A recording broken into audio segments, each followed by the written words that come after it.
Somebody else?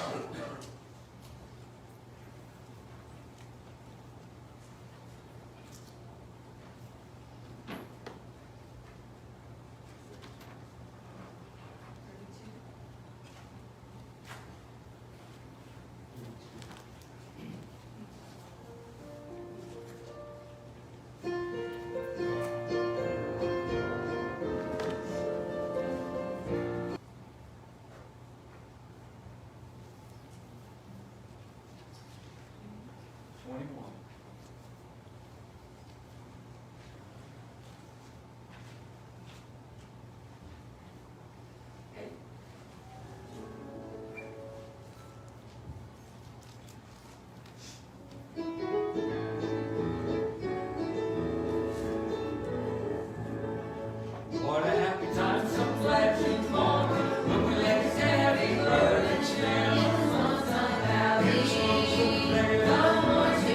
No more to roam, happy labor on to joy and sorrow. Road to receive the golden crown. It'll all be glory, joy, and that sweet home, that happy home in a beautiful city. Beautiful city, of sweet forever. Some happy day.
Good.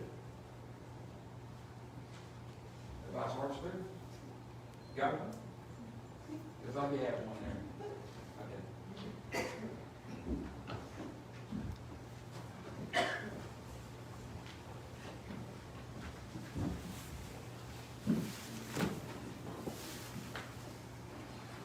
Thank you all for being here this evening. Appreciate those songs. Sorry to the sun. Appreciate what we feel in our heart.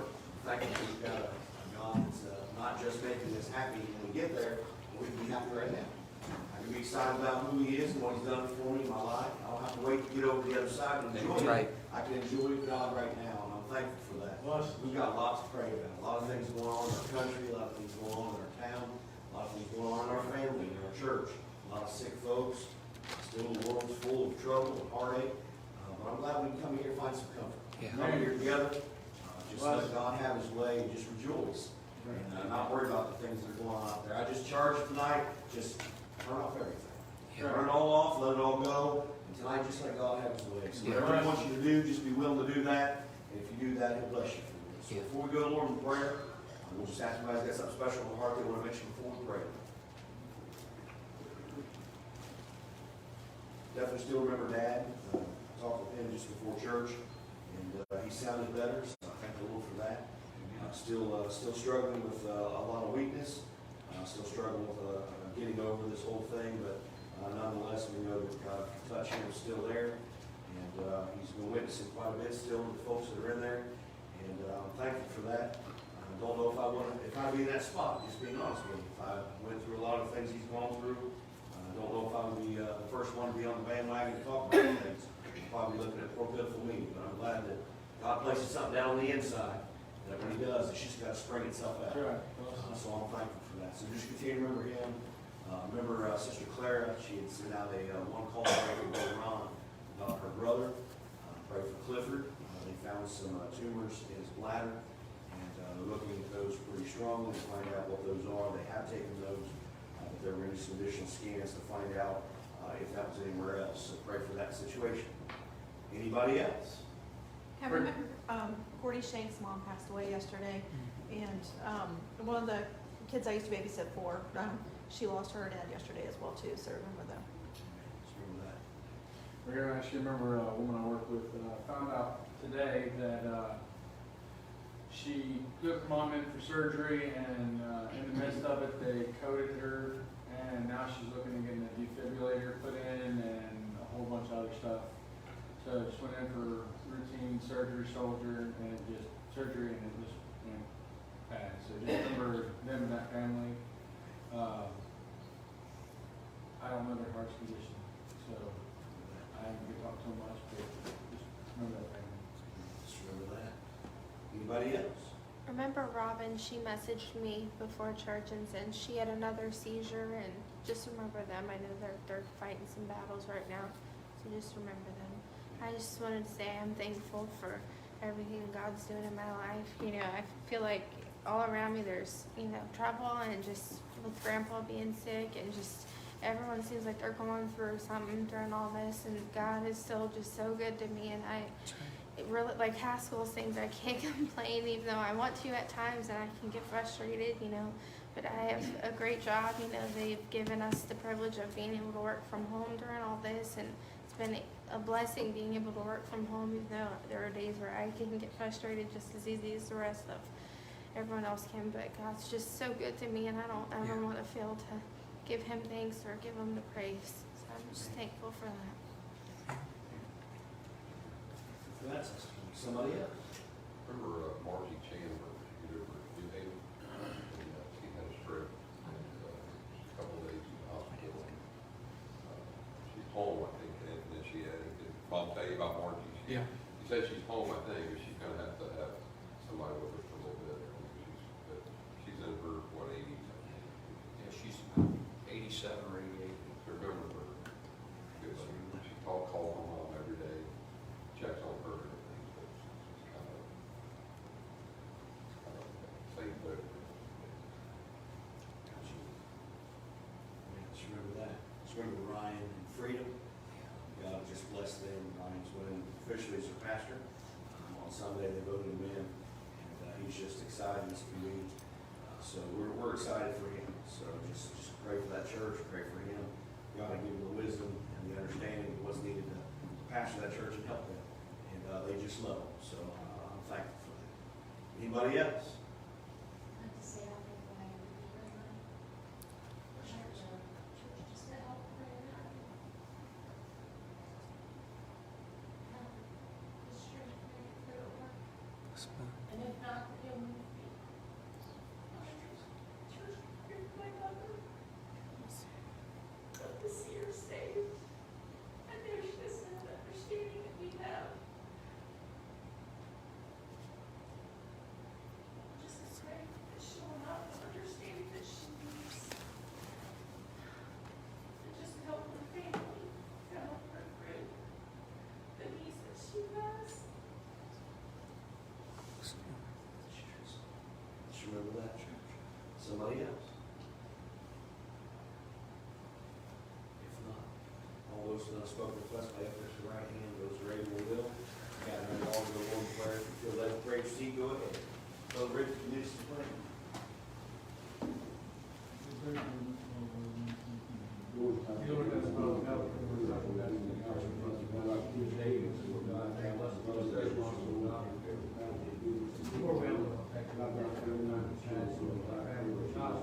more strength, more thanks for strength, peace, and understanding.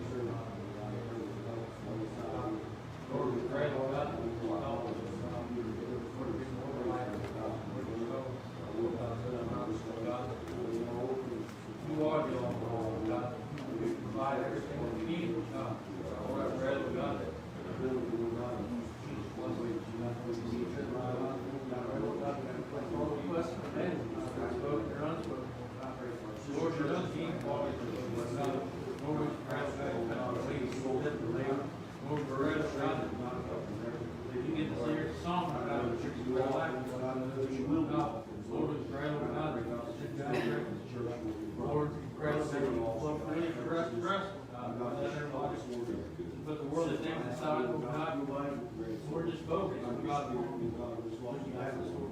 God, we pray that we can all lift up, oh God, I pray tonight, oh God, we pray a lot of the word that we can all lift up, God. Lord, we pray, Lord, that you bless our pastor and his family, Lord God, give him souls to the makers, oh God. Lord, we pray, Lord, Send a message to me, God, touch the hearts of the crowd. Thank you, God, for your shortcomings. God, bless our relatives, God, God, that you touch them everywhere where they're at, God, I pray that you encourage them. the things that we know, the things that we do know, we love you, God. We just pray, Lord God, that we just move us, God, precious, forgive us, Lord God, that we would move up and be close to you, Lord God. Lord, we pray, Lord God, that you bless us every one. We bless you, Holy Spirit.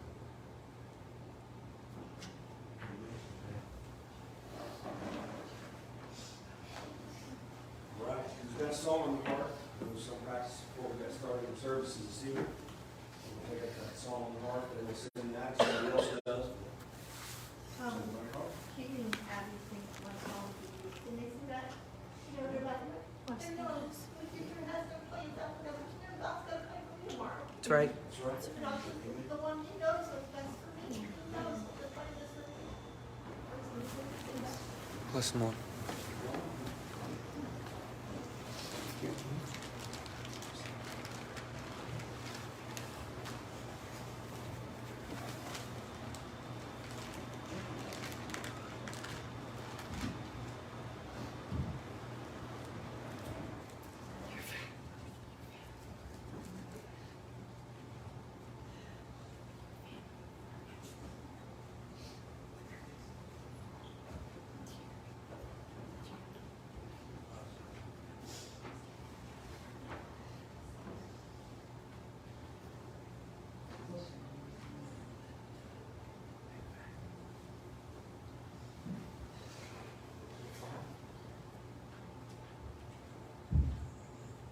Just a second, I have to move some things around, go to the ordination, forgot to bring back out.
knows, but today I've been singing that song all day. And all I can say is thank God I had a mask on at work because I was swallowing. How great it would be to have his footsteps in mine. It just replays over my head all day. Why should I worry? Because he's got me. I heard a message today, and it said that the devil has power, but God has all power. And it's just ringing in my head all day. If we could sing that second verse. We read in the Bible how he walks with them, brought light to the darkness when the way grew dim. How great it would be to have his footsteps in mine and walk with the Master all of the time. And when trials come and death seems so nigh, I cry to the Master, I know he'll be there on time. And when sickness comes and my body's in pain, all I have to do is call on his name. Why should I worry? Why should I fear? When this very same Jesus, he is always so near. He lives in my heart, and he hears when I cry. I'll call on his name till the storm passes by. Amen.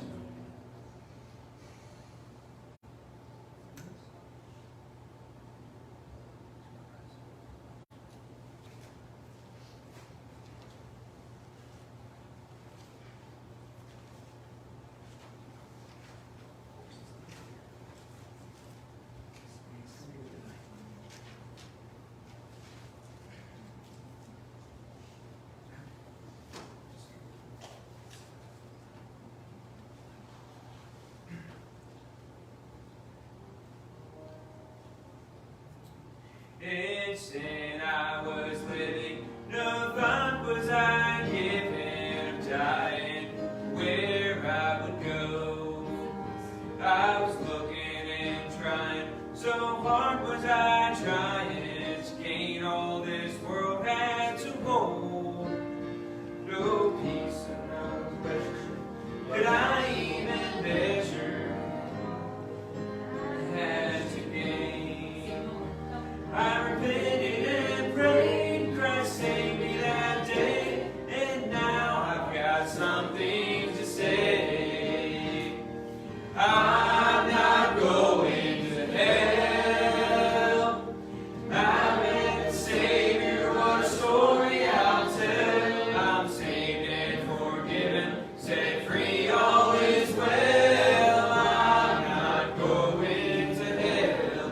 No, I'm not going to hell. Now my life's worth living, since I've been forgiven. Christ made a real change in me. Now no longer crying when I think about dying, 'cause heaven is waiting for me. No peace or no pleasure could I even measure all I've had to gain. Christ saved me that day.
Go over to 1 Kings chapter 20.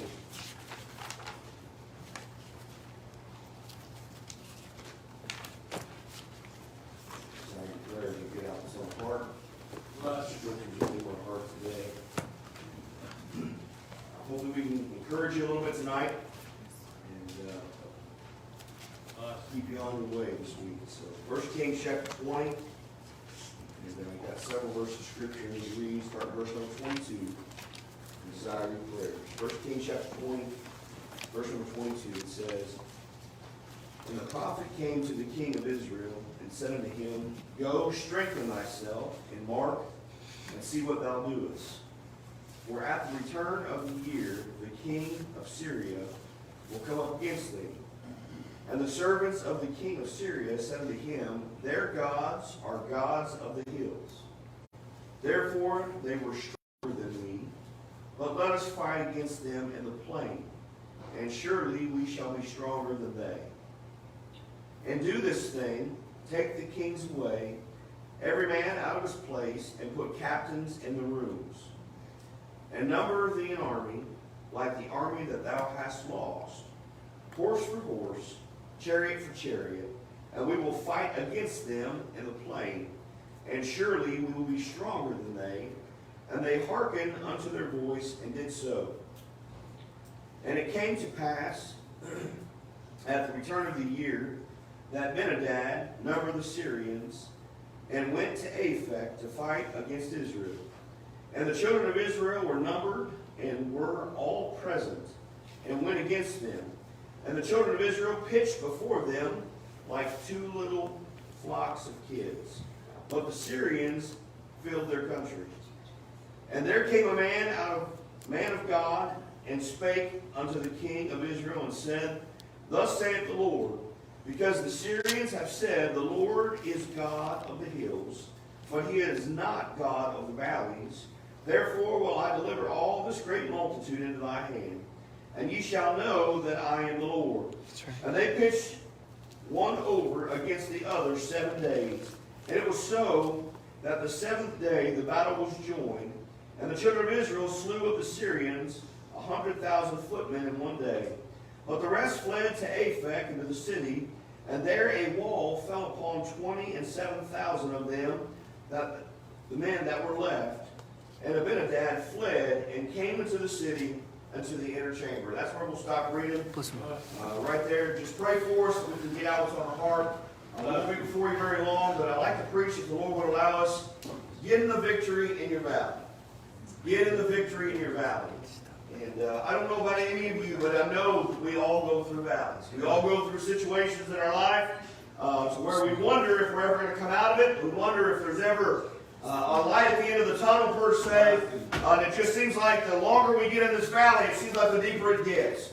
And once you get in that valley, if you're not careful, a lot of things can happen to you in the valley. There's great things that happen in the valley. When you get down in the valley, the Lord can really bless you in the valley. He can show you some things in the valley. He can teach you some things in the valley. He can help you in the valley. But while you're in the valley, sometimes the valley is really dry. Sometimes when you're in the valley, it is really, really low. And sometimes when you get down there, you feel like you ain't got nothing. And you just all alone. But I'll say this. I'm glad I still know the lily of the valley. I'm glad I still know that even in the midst of my valley, I've got a Savior that walks with me in the midst of that valley. And that I am never alone. And I want to say this today. I think it's important as a child of God to understand that we can still have the victory in the valley if we'll let the Lord guide us and lead us in everything that we do. Here was a spot now in the children of Israel's lives. If you go and read the beginning part of 1 Kings chapter 20, it said here that these folks, the Syrians, had come to Israel, and they come with their great armies, and they looked at Israel and said, here's the deal, Israel, your children are mine, your wife is mine, everything you own is mine. And all the sons of Israel found themselves in a spot that it was easier to let it go than to stand and fight. Church, I want to tell you, it's never okay to let go of the things that God has blessed you with. It's never okay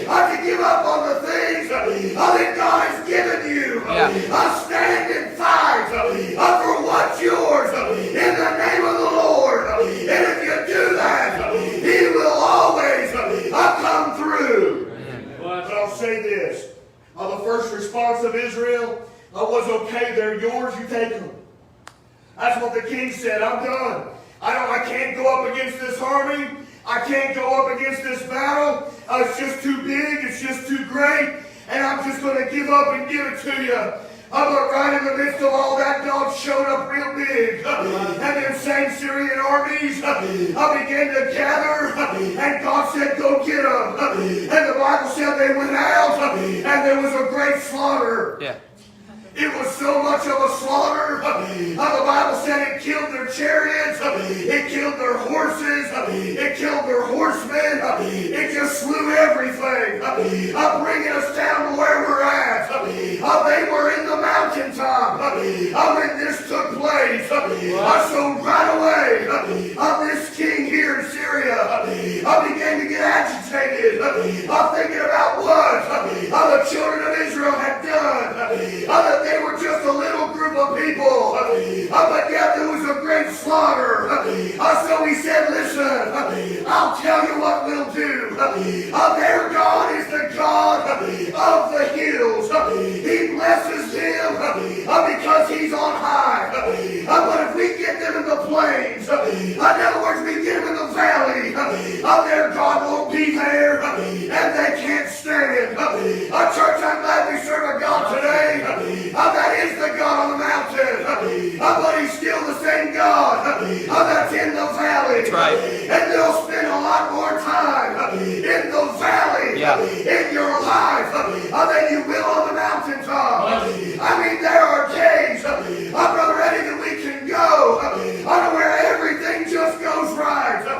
You say I don't have very many of those. Let me say this. You might get up in the morning, nothing's gone wrong. It's just a plain day in your mind. But then you stop and think about it. What a blessing it was because nothing happened. Have you ever been there? I mean, going through a valley after a valley, and then finally nothing. That's a blessing. But I'm going to tell you, we've got a God that can bless on the mountain, and he can bless in the valley. That's right. But I want to say this today. There's some things that we need to understand about being in this plain. There's some things we got to understand about being down in this valley. And the Syrian king said, hey, let's get them down to the plain. Because surely we're stronger than them if we get them down to that plain. And he said, and do this, in the 24th verse, he said, and do this, take all the kings away and put captains in their place. In other words, put the armies in there. Put everything that you got in, and you put them there. And number the army like you had before. Horse for horse, chariot for chariot, and we'll fight against them down in this plain. And surely we'll be stronger than they are. And he hearkened unto their voice. And now listen, that's just like the devil today. That's exactly what he likes to do on the children of God. It seems like today, God just blessed and overwhelmed. But don't think he's given up. I don't think he's given in. He'll be back to stand to fight tomorrow. He'll be back to stand to fight tonight. He'll be back to stand to fight again. Before you realize it, he'll bring everything back again. All the chariots, all the horses, he'll stack the odds and make it look like you can't make it out. But church, I'm glad we've got a bigger God than what he's got. We've got a greater, valiant soldier that's paved the way before us. That won't let even the hairs on our head be touched because he's God. Listen, I want you to understand today, the devil likes to play in our mind. Yeah. If he can get us in our mind doubting or thinking something different, then he's already got us half beat already, right? We don't have to stand, we don't have to fight. We can just stand there and let our mind play the tricks on us. And before you know it, we get weak. Before you know it, you're spiritually weak. Before you know it, you get physically weak. But I want you to get this today. When you look at this was a pitiful army, Brother Ron. A pitiful army. The Bible said here in the 27th verse. And the children of Israel were numbered, and they were present. Listen, I gotta say this. We might all be numbered by God, but are you present for the battle? That's a big key factor. God's got us all numbered, but He wants us in the battle, and He wants us fighting. I'm not sidelining it.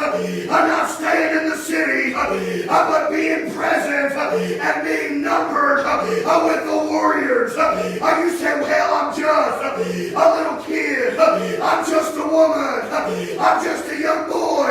I'm just a little man. I want you to know you are a soldier in God's army, and He's equipped you for this fight. Amen. But you've got to be present That's right. to get in the battle. Bless. Now listen, it said as they got there, they were present. And it said, and went against them. And their children of Israel pitched before them like two little flocks of kids. Two little flocks of kids. In other words, two little herds of goats. When they looked at them, they were like two little herds of goats. I don't know about any of you, but if I look at you all right now and said, hey, I want you guys to be ready when you go out the doors tonight. There's two flocks of goats that are out there, and they're going to whip you up. Most of you would laugh. Hey, I'd laugh. But I'll say this. That's exactly what the devil was doing.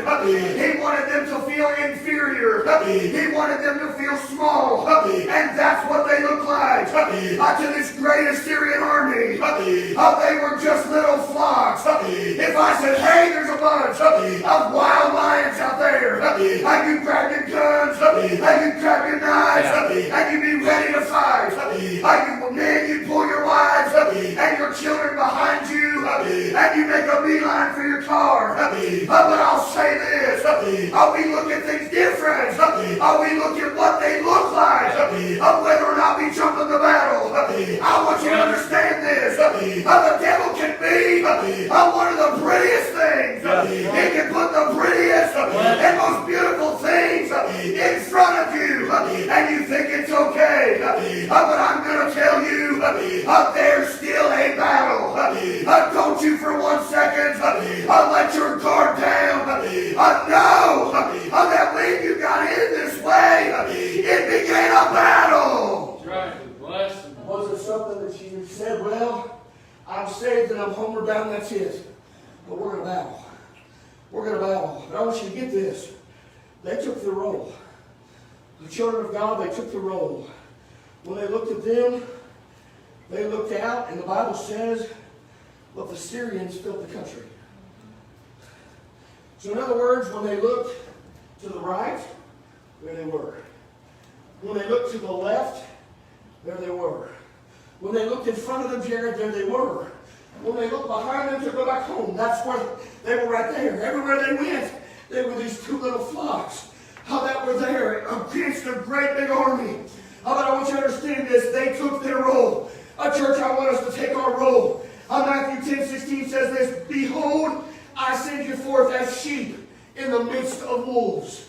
Be ye therefore as wise as serpents and as harmless as doves. Let the world go ahead and think you ain't got power. Let the world go ahead and think that you are small and you're in the minority. Let them think those things. Let them feel that way because they see the great numbers. They see all the things around them. And we're just like two little flocks of goats. Just two little things. But you know what? Them two little things make something strong. Church, I want you to get this today. I am nothing by myself. I am nothing to fight the battle. But when I got others that will stand with me, we can take the battle. If I fight it on my own, I will fail. If you fight it on your own, you will fail. But if we fight it as God's church, we cannot fail. Amen. Bless him. He didn't say go out there, church, and act like a bunch of wolves. He said go out and act like sheep. Be who you are. You're a sheep. I save sheep. I save those folks to make them sheep. Bless. I don't save you to make you a goat. Kind of funny how he accused them 2 little flocks of goats as a semblance when he said, I want you to be a sheep, not a goat.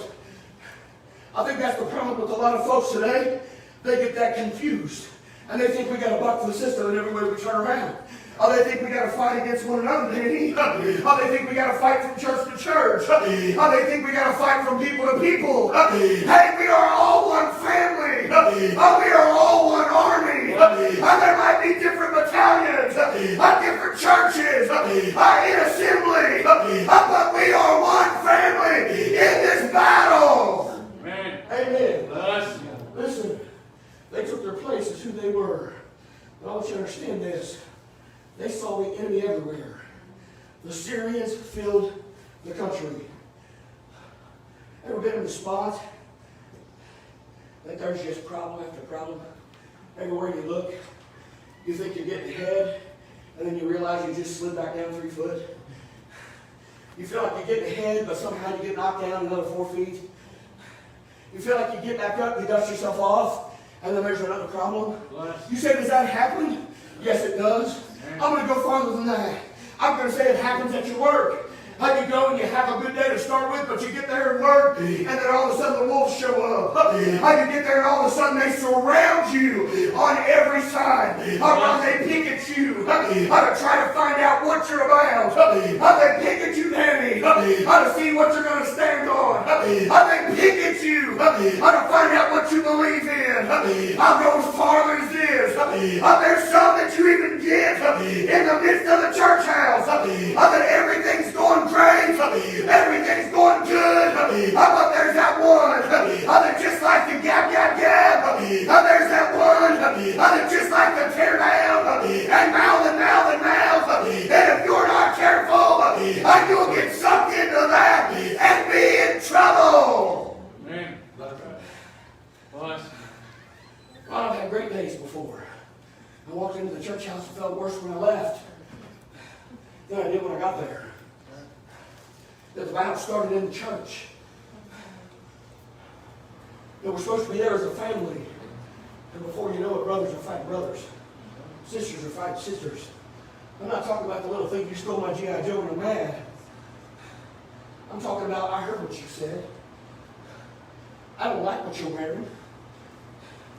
I don't even like the way you look at you. I've heard that before. Walk in the church house and everything's going great, but then all of a sudden somebody pops off with something and that begins to start wagging. I don't know why I'm saying this. I'm just giving you what's on the heart. Listen, I'm going to tell you. Be very careful. To think about what God wants. To let it out in our heart before we engage it with our mouth. When we engage it here, we'll lose there. Yeah. That's right. So listen, Bless. these folks understood that when they were getting in this battle, they knew what their problem was. They knew the enemy was on every side. But they also knew that we might be small, but we got something big. That's all it's been on my heart all day. Bless. We might be small, but we got something that's big. Amen. This word likes to remind us that we're small. They like to tell us that your decisions don't matter. They like to tell us that you're pretty insignificant. I know what's best for you. I know how to fix it all. You just follow me. And their way leads to destruction. See, how do you know that? Because I followed it before. I've been that route, Andy. I've been there. Tried to put confidence in that.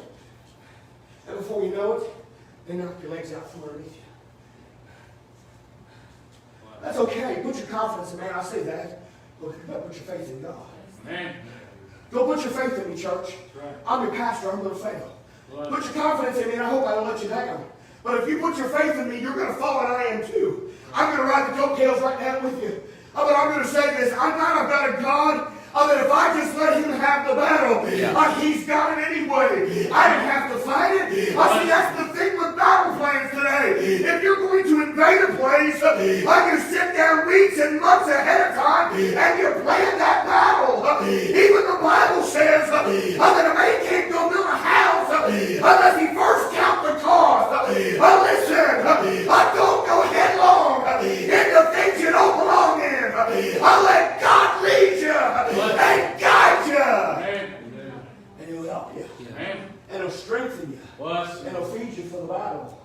But listen, these folks understood where their role was. Even though they saw the enemy everywhere, they realized there was strength in an army. They done beat him twice. You're never going to beat him again. But it was because of the faith that they put in God. There was a power of an unseen hand. I heard a preacher say once before, a little boy went into a little $5 store. He looked up and he saw all different types of candies and gum, everything in these glass containers. And the guy looked at him and said, "Son, what can I help you with?" And he said, "I want some of the bubble gums." He said, "If you give me 5 cents," he said, "you can reach in there, put your hand in, whatever you can get in your hand, it's yours." The fellow sat there for a second, put his nickel out of his pocket, slid it across the table at him, and then walked out of the store. The guy's yelling at him, "Hey buddy, wait a minute now. You didn't get the bubble gum, and you left your nickel. Son, where are you going?" He acted like he just didn't hear anything, kept going. About 5-10 minutes later, the boy walks back in and he's dragging this big old guy with him. About 6'4", 6'5", 300 pounds. Right. And he's dragging that fella in there. And he said, "Son, where'd you go?" He said, "You forgot your nickel. You didn't get no candy." He said, "Sir, I want to ask you a question. Did you tell me I can have any of that candy, a handful of that, for this little nickel?" He said, "Yes, son, I did."